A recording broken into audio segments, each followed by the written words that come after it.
del Padre, del Hijo y del Espíritu Santo. Amén. Amados hermanos, en nuestro Señor Jesucristo, como de costumbre, trataremos de hacer un breve sermón conocido como el de las 7 palabras, en referencia, alusión a nuestro Señor crucificado. Pero antes quiero hacer una aclaración y corrección. Cuando dije que cada 140 o 41 años daba la coincidencia, pues resulta que eso es un error, porque también fue la Pascua un 27 de marzo, y por ende el Viernes Santo un 25 de marzo, que fue cuando murió nuestro Señor, y fue el del 2005. Pero bueno, yo lo dije como una cuestión de mera alusión, pero sí es un error porque no es cada 140 años, porque la última vez fue en el 2005. Y no sé cuánto antes habrá sido, pero sí seguro que en el 2005 fue igual que hoy. De todos modos, era para decir que coincidía con la misma fecha del 25 de marzo en que nuestro Señor se encarnó y murió en la cruz.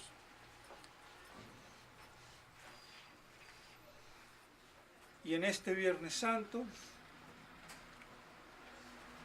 nuestro Señor, que fue crucificado a mediodía y expira a las 3 de la tarde, nublándose, habiendo prácticamente el oscurecimiento de la atmósfera y la consternación del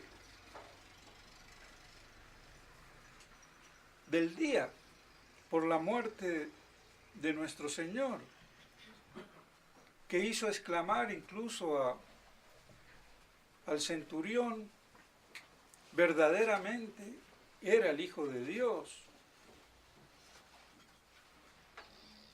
Muchos resucitaron después de que nuestro Señor resucitó, se abrieron las tumbas. Esos resucitados no volvieron a morir, en algún lado están, y que vieron en Jerusalén. Pues bien, nada mejor en este Viernes Santo que compenetrarnos más de cerca con la pasión y la muerte de nuestro Señor, que es un misterio. Los judíos se burlan: tú vas a Jerusalén a ver a un Dios muerto.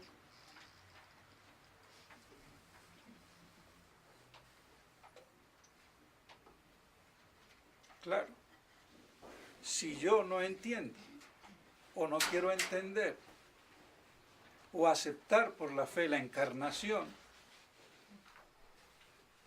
el hecho de asumir el Verbo eterno, increado,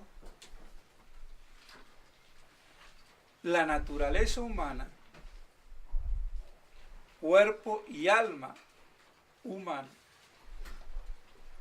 pues claro, ¿cómo puede morir un Dios?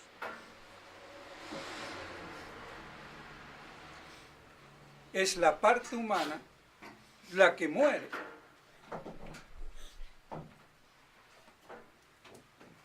Ni la persona de nuestro Señor muere, porque la persona era divina, no era persona humana. Tiene toda la naturaleza humana, pero no tiene la personalidad humana, que es divina. Puede morir por esa naturaleza humana cuya alma se separa del cuerpo. Normalmente nuestro Señor no debió, por la unión hipostática, es decir, esa unión en la persona del Verbo, de las dos naturalezas divina y humana, morir debió de ser glorioso desde el primer instante de la encarnación.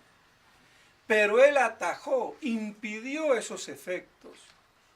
Y por eso se dice que se anonadó, se hizo nada, en el sentido de poder así sufrir y morir, si no hubiera sido impasible, glorioso. Y esa fue la gloria que él le mostró a sus 3 apóstoles.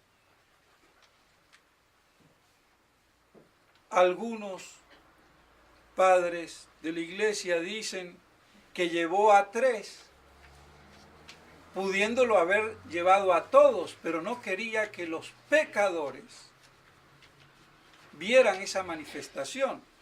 ¿Y quién era el pecador entre los apóstoles? Judas.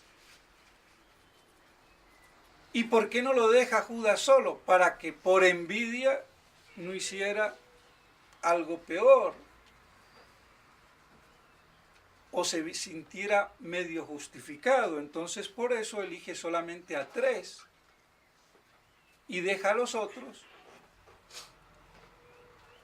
de lado, sabiendo perfectamente lo que iba a acontecer con Judas. De todos modos, Teofilacto muestra que en la transfiguración nuestro Señor le mostró la gloria de la parusía en su segunda venida, que él ya había dicho que lo verán volver, y se lo dice a los judíos. Verán al Hijo del Hombre a la diestra de Dios Padre volver con el poder de su gloria y majestad. Y eso fue para consolidarlos en el momento de las tinieblas, del abandono, y que no perdieran la fe. Eso demuestra cuán importante es la parusía como esperanza bienaventurada para el fin de los últimos tiempos, donde la iglesia está eclipsada, como desaparecida, reducida a un pequeño rebaño fiel, pero prácticamente sin pastores. Y hoy no hay un solo pastor por derecho propio, que son los obispos, y me perdonarán, de derecha, de izquierda, de arriba y de abajo, no hay uno solo que dé la talla.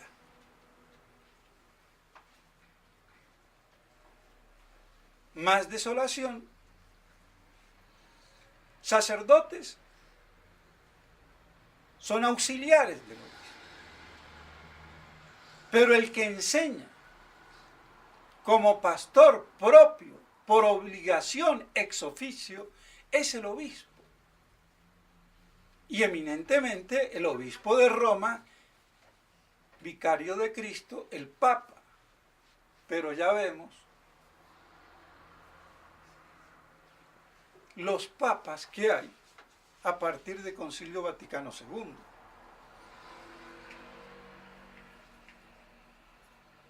Salidos del seno de la Iglesia,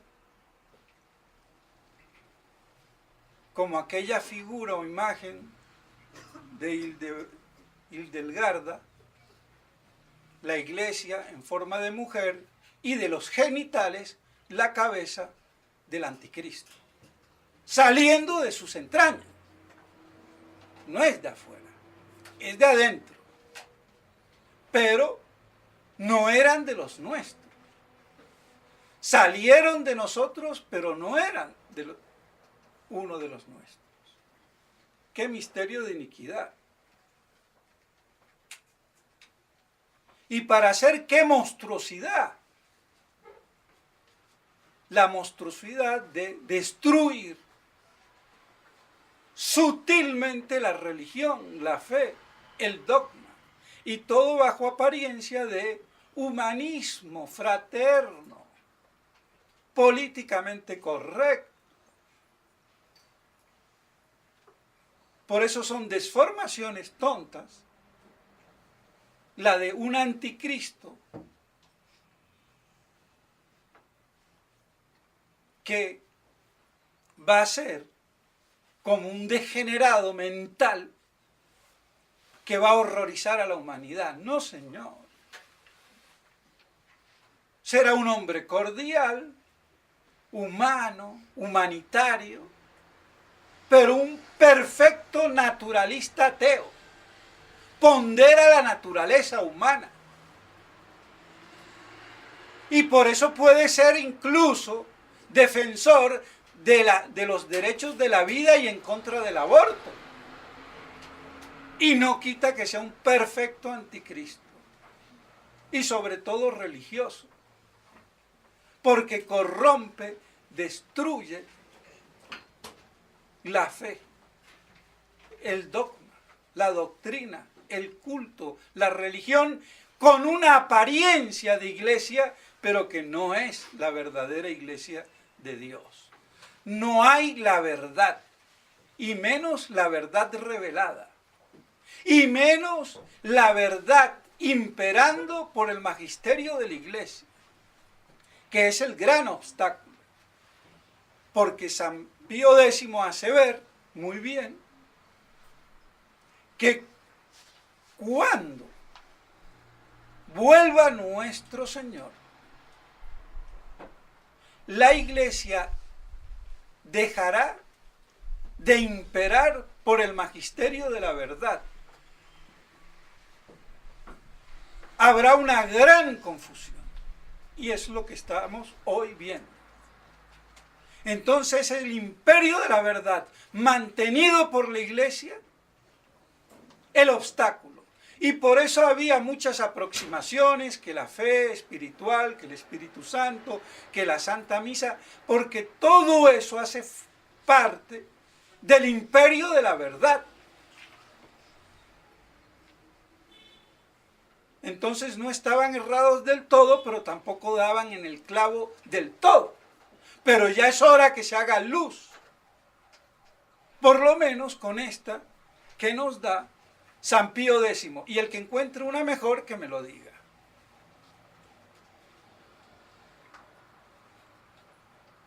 Él no dice que es el obstáculo, pero dice, antes de que venga, cuál va a ser la situación de la iglesia, que no impera la verdad que debe de mantener la iglesia.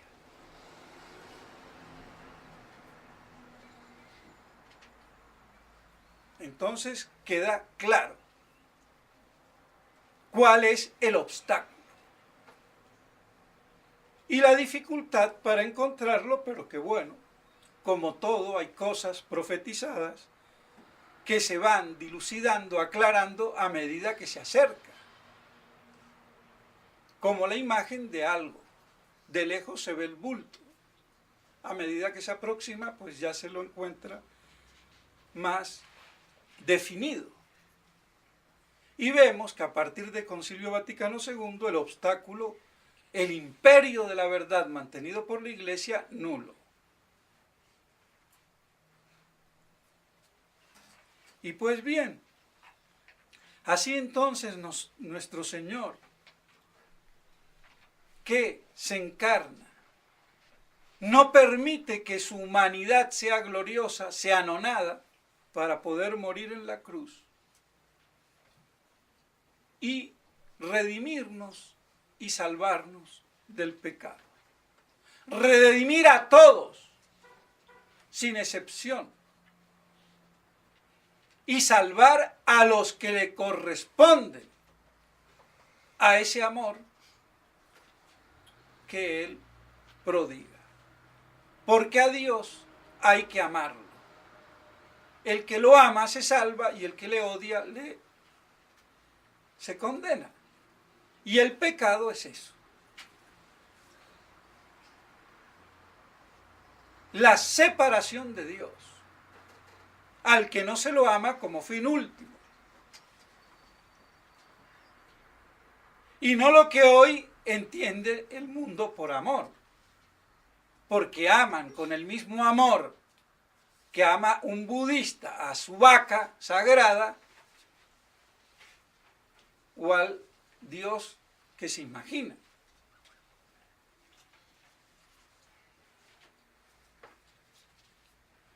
Como salió en el video de Francisco. 4 grandes religiones y todos creen en el amor y la paz. Y así con ese amor pueden adorar la vaca de Tutankamón o la monachita. Y de ese amor no se trata. El amor en la verdad. Y la verdad es una y única, es Dios. Y ese es el objeto de la fe, como verdad sobrenatural. Y también como verdad natural. Tiene ese doble aspecto. Y así nuestro Señor viene para redimirnos a todos y no salvar a todos porque el hombre libremente decide lo contrario. Y ahí el misterio de la libertad. Dios no obliga a nadie a que lo haga. Porque el amor por constitución propia tiene que salir del corazón, del alma.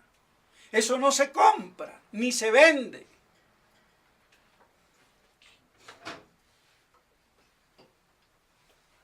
Entonces ese es el gran misterio del ser intelectual o racional, tanto angélico como humano. Creado para conocer y amar a Dios y que no le ame. Y Dios al que no le ama no lo va a forzar a que le vea su linda cara. Cuando alguien odia a otra persona, no la quiere ni ver. Si la obliga a ver, sería peor. Prefiere dar la espalda, irse. Repudia.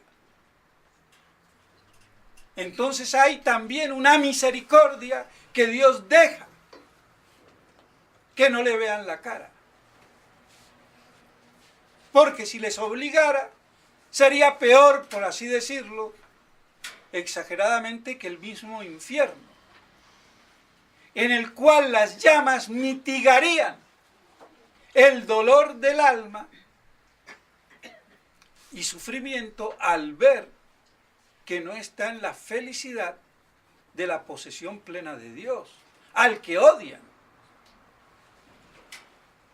Es como si a mí me duele una muela, por decirlo así, me doy un pisotón en el dedo gordo del pie y el dolorcito del dedo del pie me hace medio olvidar el de muela. Pues yo diría que las llamas del infierno, que son fuego real, harían distraer un poco de esa separación, porque el fuego es el sufrimiento sensible, mientras que la separación de Dios es el sufrimiento espiritual, y que es el peor, de encontrarse separado de Dios, odiando a Dios. Y así entonces nuestro Señor nos redime a todos, pero no nos puede salvar a todos, porque ahí entra el ingrediente de la aceptación voluntaria de la criatura libre, tanto angélica como humana, de decirle sí, te amo a Dios y sobre todas las cosas. Nosotros tenemos el chance de poder arrepentirnos, los ángeles no, porque su conocimiento es intuitivo, de un solo golpe ven y quieren para siempre. Nosotros, mientras tengamos vida, podemos cambiar de parecer. Y en el momento de la muerte nos volvemos como los ángeles, en ese sentido ya indefectiblemente orientados y determinados si hemos elegido bien o si hemos elegido mal. Y aunque Dios diera millones de años, no habría cambio para que nos demos cuenta de ese estado que queda ya perpetuo, permanente y eterno. De ahí que mientras tengamos vida, sepamos reparar con humildad, reconocer, y por eso se dice que el que se errar humano es, perseverar en el error es diabólico. Porque solamente se persevera en el error por malignidad diabólica o satánica. Y al que no le conmueve a nuestro Señor muerto en la cruz, con los brazos extendidos y el corazón traspasado, no lo va a mover nada ni nadie. Nada ni nadie. Y la existencia de Cristo no se puede negar. Porque si reconocen que Tutankamón existió o Napoleón existió, muchas más pruebas de la existencia de Cristo la tenemos. Más pruebas de la existencia de Cristo que la de Alejandro Magno o de Cicerón. Así de claro. El que no cree es porque impugna, rechaza.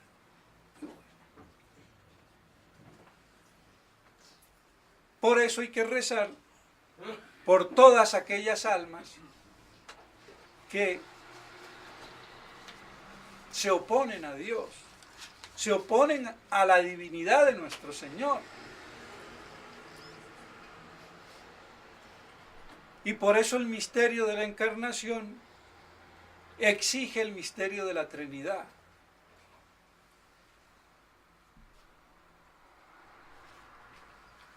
Por eso el judaísmo y el islam niega la Trinidad. Para ellos son tres dioses en ese caso y por eso son paganos.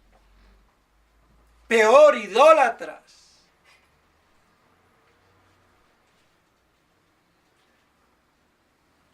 Porque conciben a Dios sin la Trinidad.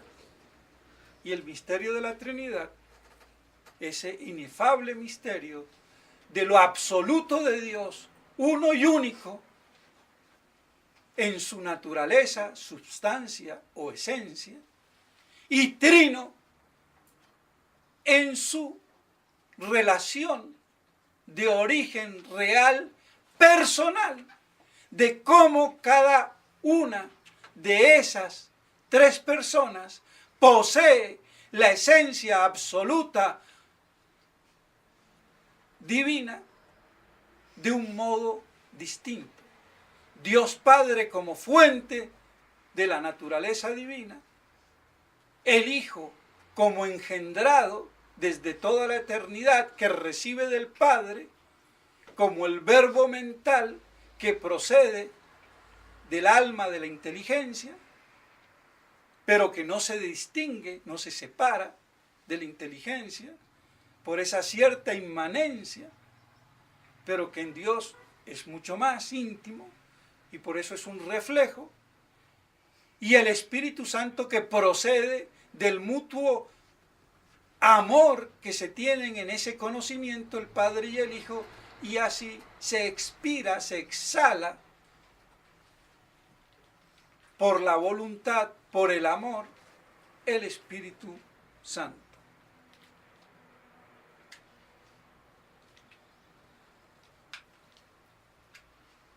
Y no hay contradicción ni contra el principio de identidad, que si me dicen que dos cosas son iguales a una tercera, son iguales entre sí. Eso es en el mundo natural.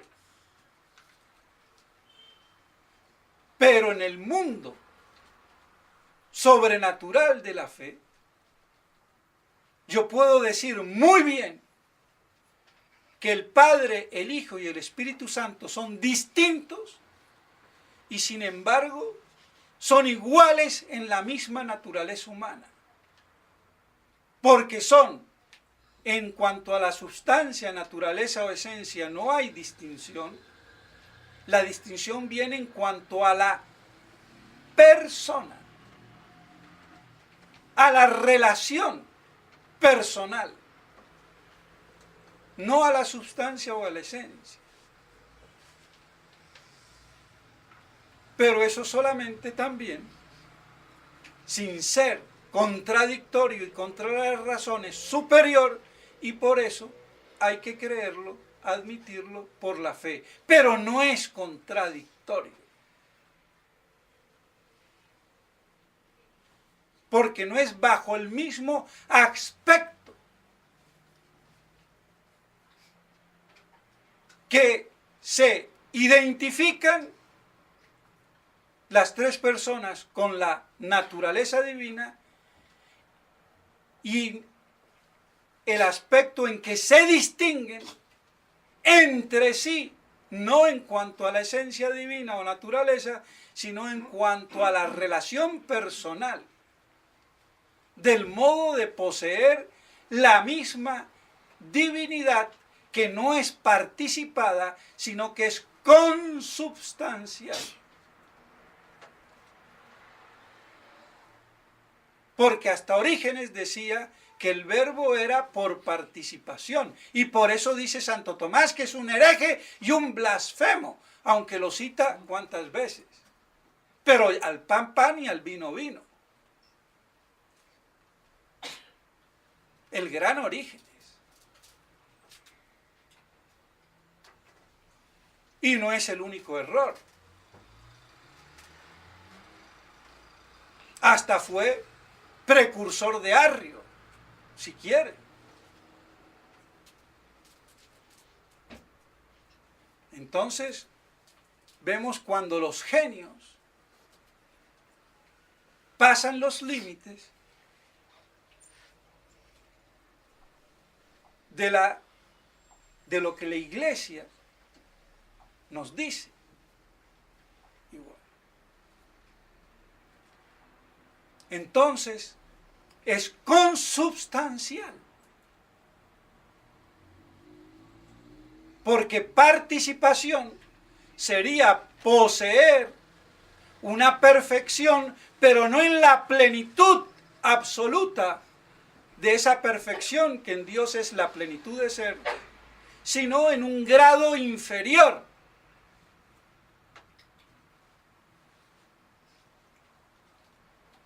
Y en Dios la divinidad la posee cada persona absolutamente.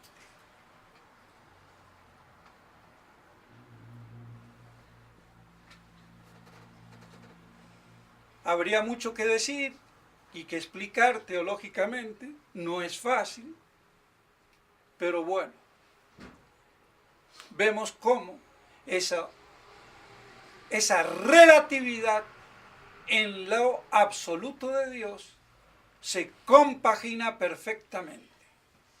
Y es el misterio de la Santísima Trinidad que las llamadas religiones monoteístas como el judaísmo y el islam, que es un judaísmo, digamos, amañado para los beduinos del desierto, no admiten y rechazan. Y nos consideran a nosotros como idólatras. Tres dioses, no, un solo Dios verdadero en tres personas divinas que es distinto. Y la segunda persona de la Santísima Trinidad es nuestro Señor Jesucristo. Y así, como dice Santo Tomás, en la cruz expresa de modo inigualable e insuperable su amor por nosotros. Y al que eso no lo conmueva, ¿qué se puede hacer?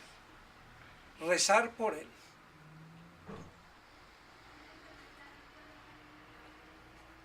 Por eso nuestra religión es cristocéntrica.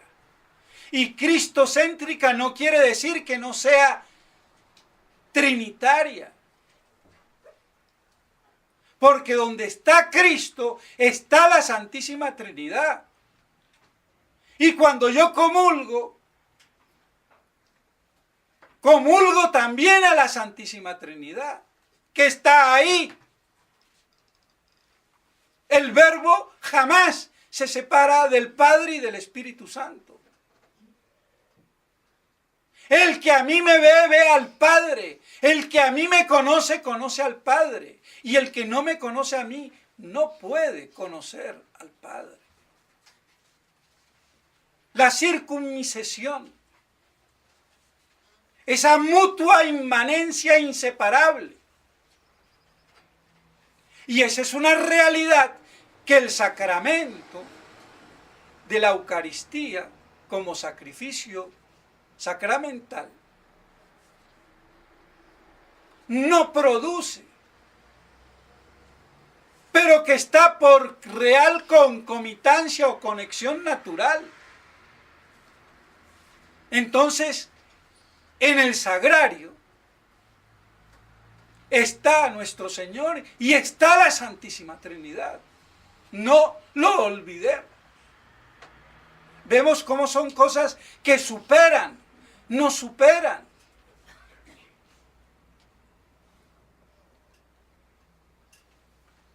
Y pues bien,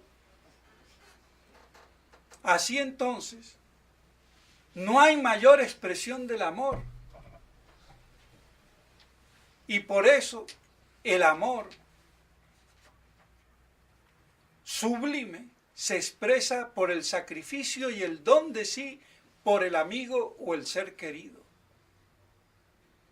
Y por eso hoy, dicho de paso, no hay amor, ni entre los esposos, ni de padres a hijos, porque no hay sacrificio.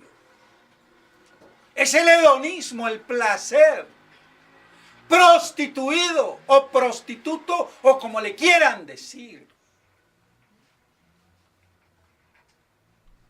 No hay ese don de entrega y de inmolación. Y no se hable hasta la muerte. Entonces, ¿qué matrimonio va a durar?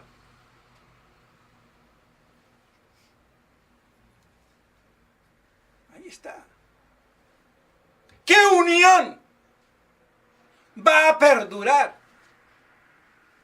¿Qué amistad puede haber? ¿Qué paz puede haber? Pura basofia, democrática y políticamente correcta, de papanatas imbéciles que gobiernan la Iglesia y los pueblos o naciones. ¿Qué vamos a hacer? Y así todavía buscan muchos el poder, la presidencia, o lo que fuere. Y al que tenga oídos que oiga y que le caiga la piedra al que le caiga.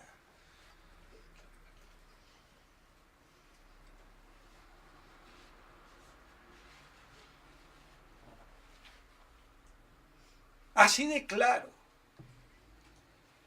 Yo no puedo ser hoy católico y menos tradicionalista. Es decir, genuino, íntegro, intigérrimo y querer ser presidente de Colombia.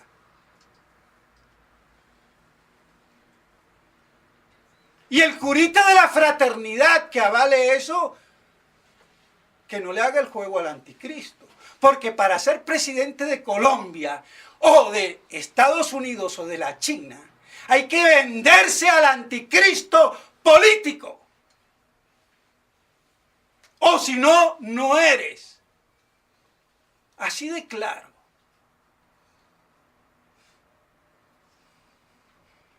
Entonces dejémonos de estar maquillando el cadáver.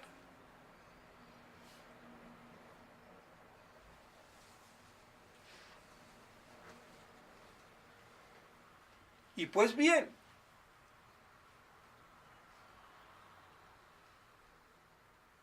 nuestro Señor no puede hacer más como hombre. Como hombre Él quería ofrecer lo máximo que tenía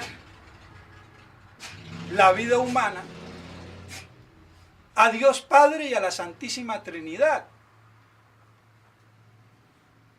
En primer lugar. Y como de rebote para beneficio de nuestros pecados.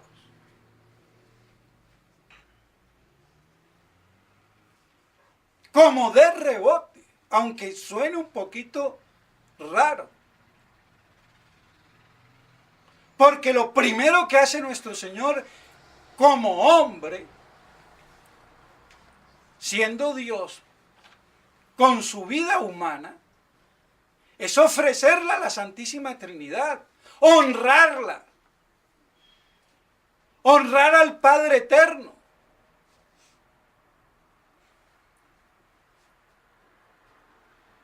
Y después,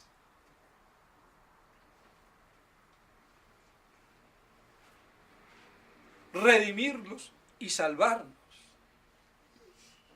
restituirnos a la amistad con el Dios Trino. Y para eso se hizo uno de nuestros hermanos, en la comunión de la naturaleza. Comunión de la naturaleza, pero no de la misma substancia. Porque dos pájaros son de la misma naturaleza, pero no de la misma substancia. Y eso recuerda lo del catecismo herético que cita diabólicamente al concilio de Calcedonia, creo que es Calcedonia si mal no recuerdo, y que utiliza la palabra homusios, en griego, que quiere decir de la misma usía o naturaleza o esencia o sustancia, porque la palabra usía en griego es equívoca y puede ser tanto la naturaleza o esencia como la sustancia. Y entonces en griego, en Calcedonia, los padres de la iglesia utilizan homusius con el Padre en la substancia y el homusius con los hombres en la naturaleza o esencia. Somos todos de la misma naturaleza o esencia. No hay ningún marciano aquí.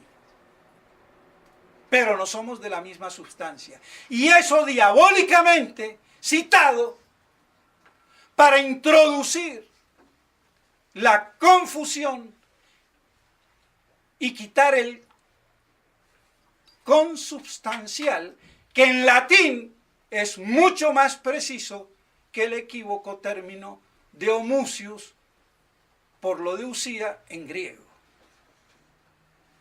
Entonces la traducción al castellano, pasando por el latín, es de la misma substancia, luego consubstancial con el Padre por la naturaleza divina, y con el hombre de la misma naturaleza que los hombres, pero no consubstancial.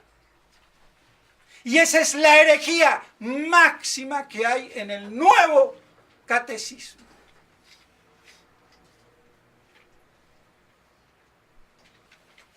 Ahora, claro,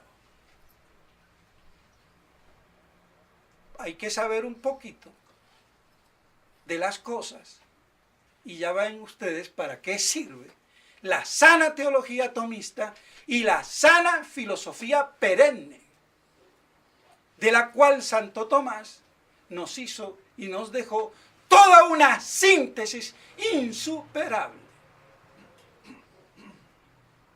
Así que a esta partida de herejes modernistas, a darle bofetadas, partiéndole la boca, como dice el benemérito San Juan Crisóstomo: santifica tu mano.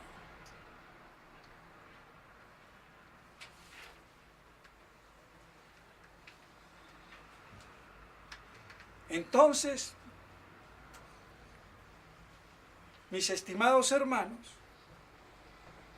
vemos cómo nuestro Señor se inmola y nos redime. Y para que nos salvemos tenemos que aceptar esa inmolación, de la cual participamos cada vez que asistimos a la verdadera misa, renovando así el mismo sacrificio del Calvario, de modo sacramental.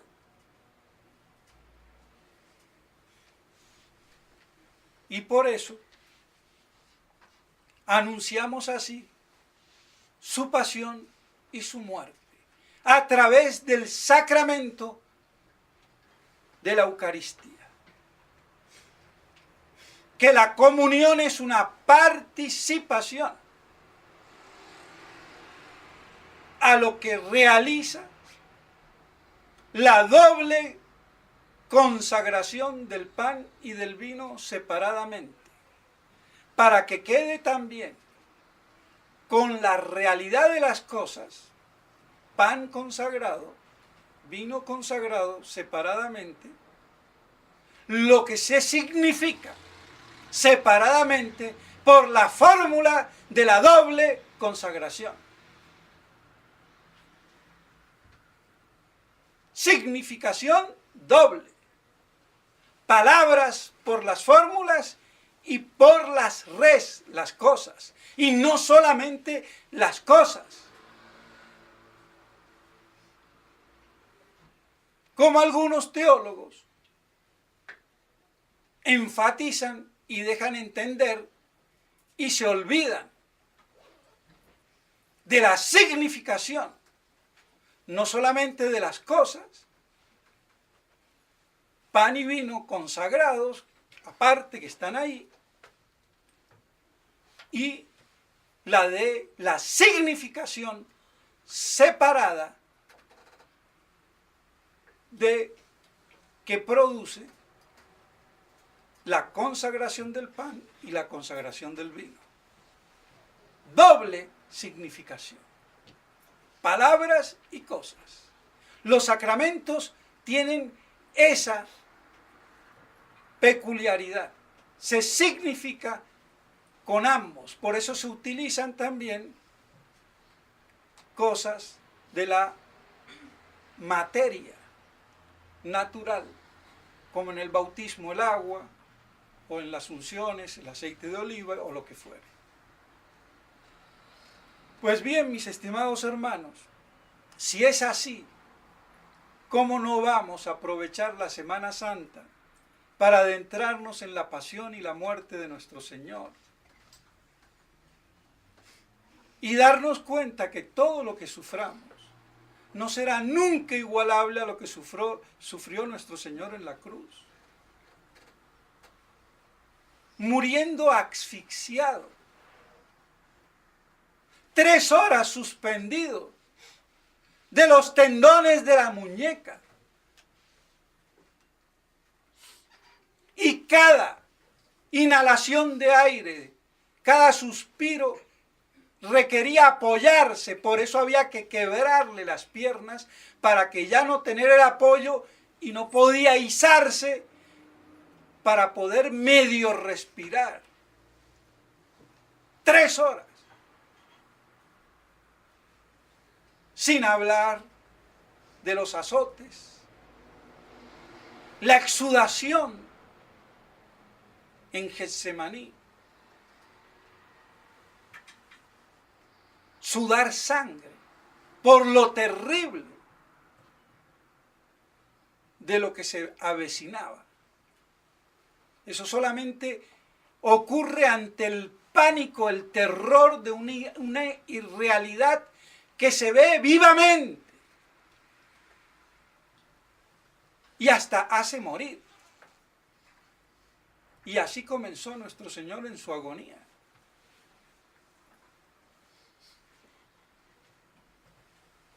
Entonces, ¿qué más? Y si le quedaba alguna gota de sangre, un chuzazo en el corazón. ¿Qué más se puede pedir? ¿Y qué más hacemos nosotros por nuestro Dios? Lo traicionamos cada vez que pecamos, sea por maldad o por debilidad, pero le traicionamos.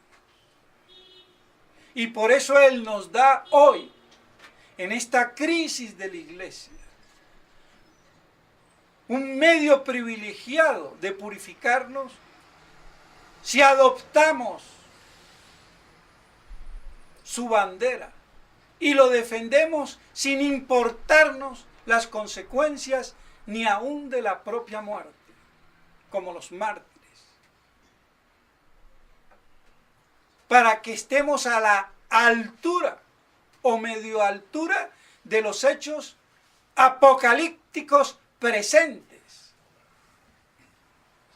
Si un San Antonio María Claret en 1857 o por ahí, hace ya un siglo y medio, en un librito que hace alusión al tiempo presente que son los últimos, ya hace un siglo y medio, no había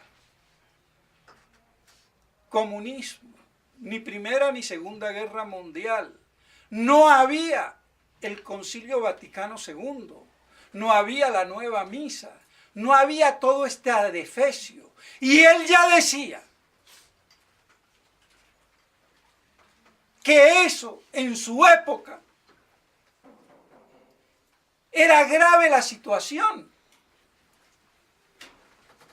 O sea que cuando nosotros nos remitimos a la fe del siglo XX, del siglo XIX, para un San Antonio María de Claret, ya eso era el colmo, ¿qué no diría hoy? Y todavía estúpidamente van algunos sacerdotes por su supina ignorancia a reírse o a distraer a los fieles de que no sabemos si estamos en tiempos apocalípticos. Es el colmo de la usurpación, porque un sacerdote no tiene derecho a decir eso, y si no sabe, cállese la boca, pedazo de ignorante. Pero no abras la boca para decir esos errores.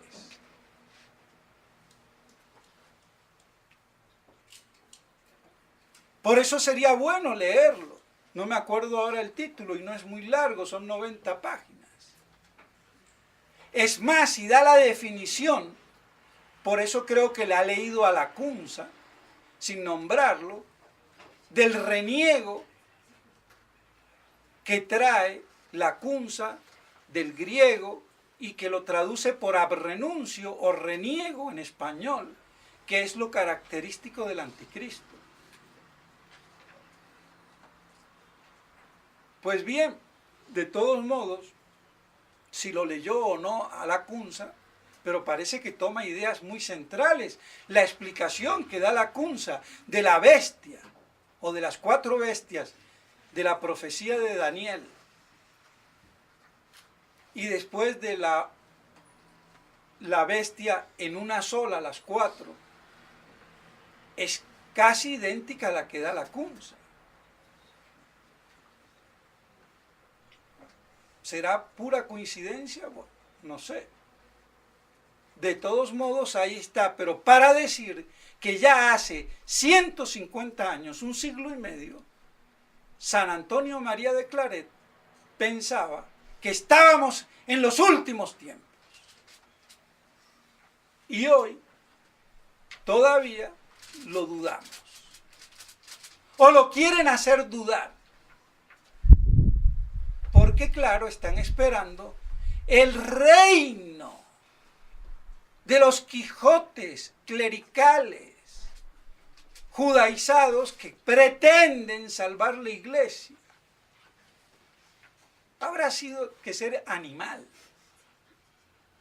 La iglesia me salva a mí, yo no salvo a la iglesia. Yo le puedo rendir un tributo a la iglesia, pero no la salvo, la iglesia me salva, que es distinto. Y estos creen que van a salvar a la iglesia en su triunfo quijotesco de tener un gran papa y un gran emperador. Y no hay cosa más judaica que esa.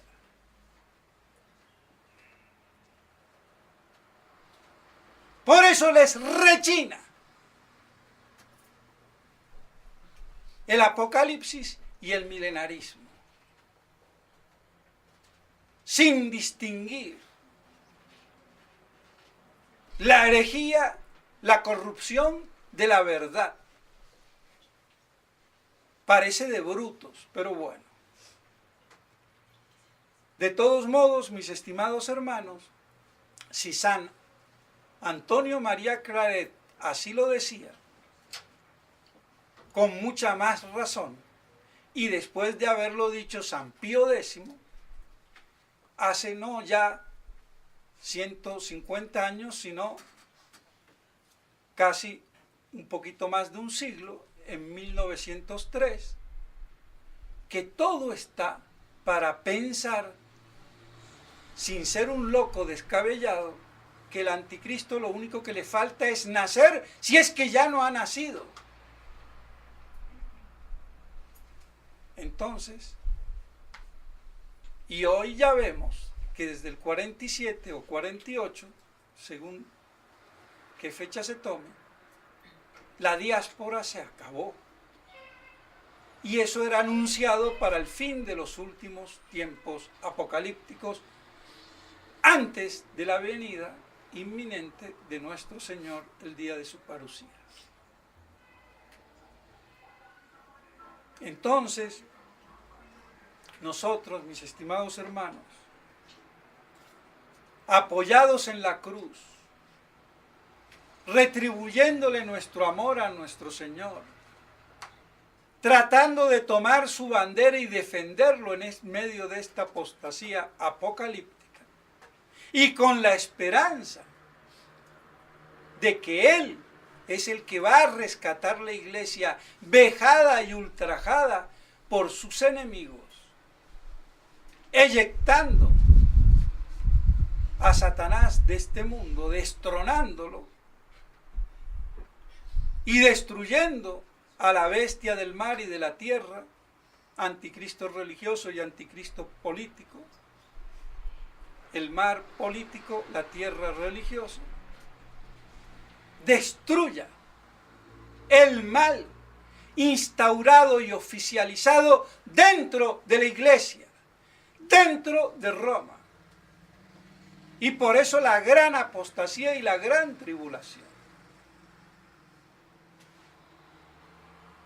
Vemos así como todas estas cosas, bien armonizadas, interpretadas, aunque no se sepan tantos detalles, pero sirven para nuestra salvación, nuestra santificación y nuestra perseverancia.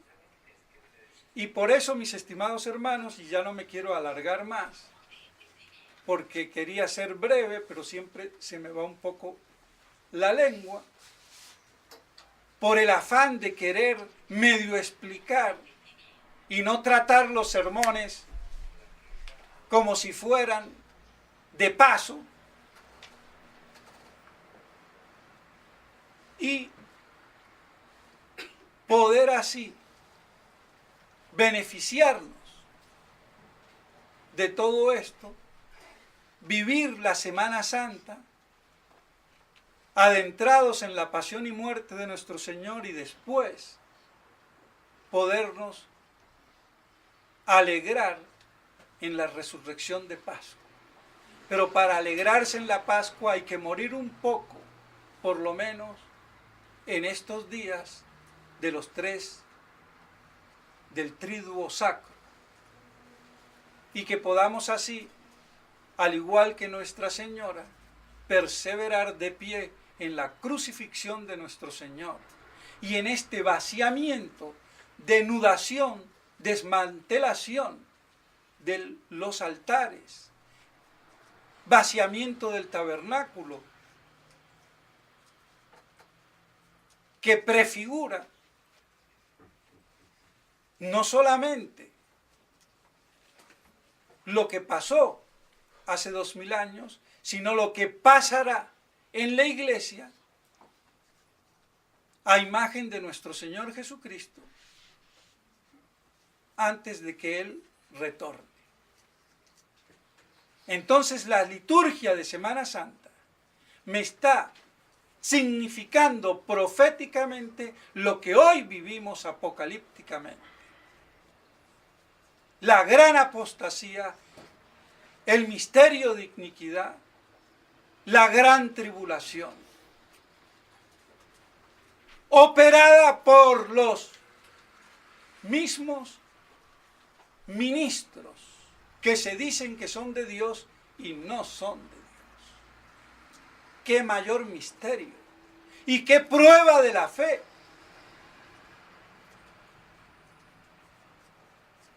Porque en principio se ve como contradicho el principio de autoridad, pero hay que tener por encima de toda autoridad la autoridad primera y primigenia que es de Dios. Y por eso hay que obedecer a Dios antes que a los hombres, cuando los hombres que se dicen que son de Dios reniegan de Cristo.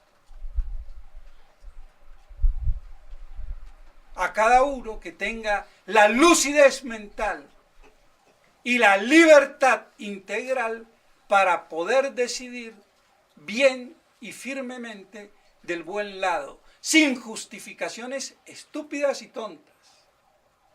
Que todo esto nos sirva para que nos beneficiemos de ese amor que nuestro Señor crucificado nos prodiga desde la cruz para nuestra salvación. En nombre del Padre, del Hijo y del Espíritu Santo. Amén.